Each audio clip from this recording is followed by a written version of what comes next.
My husband's high school sweetheart is back. I refuse to be his second choice.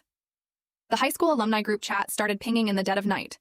Someone, probably bored and nursing a drink, threw out a prompt. 3 keywords to describe your high school experience. Go. The chat, which had been dormant for years, suddenly saw a name pop up that made my heart skip a beat.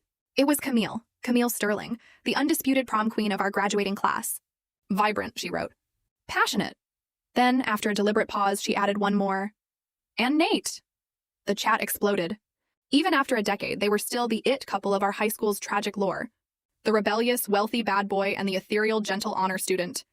They had loved each other with a raw, burning intensity that everyone envied, only for it to end in a messy, rain-soaked heartbreak the summer after graduation. Every person in that chat had been a witness to their epic saga, including me. I shifted my gaze to Nate, who was sleeping soundly beside me. The jagged edges of the boy I once knew had been smoothed over by time and tailoring. Nathaniel Vance was no longer the leather jacket-wearing delinquent. He was my husband, distinguished, composed, and completely, utterly indifferent to me. That old thorn, the one I'd pushed deep into my skin years ago, began to throb with a dull, familiar ache. It seemed the onlookers were more invested in the ghost of their relationship than the actual people involved. Camille's Instagram says she's single. But Nate, does anyone actually know? He went dark after the breakup. Dropped out of the loop completely. Now the only place I see him is on Bloomberg. Please, the man is a machine. No scandals, no tabloid shots, just work. There's no way he has a girlfriend. Makes sense.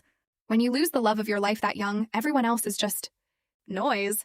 Why did they actually break up anyway? Classic ego. She wanted to head to the Sorbonne. He was being difficult about it. They both leaned into the drama instead of the compromise. It's like a second-chance romance novel waiting to happen. I'm obsessed. They kept spinning the fantasy, and I kept my mouth shut. I stared at the ceiling, wondering if I was the noise. Was I just the compromise he made when he realized he couldn't have the real thing? I reached over to turn off the lamp, but Nate's phone lit up on the nightstand. Known. I'm back, Nate. There was no contact name. But I didn't need one. Only Camille called him Nate with that specific, casual intimacy. He was out cold, his hand resting instinctively over my stomach as it often did in his sleep. His wedding ring, cold against my skin through my silk nightgown, felt heavier than usual tonight. A wave of nausea hit me. My thumb hovered over his screen, wanting to delete the message before he could see it. I knew his passcode, 579579. It was a pattern on the keypad, a sequence I'd long convinced myself was a code for their names or some anniversary.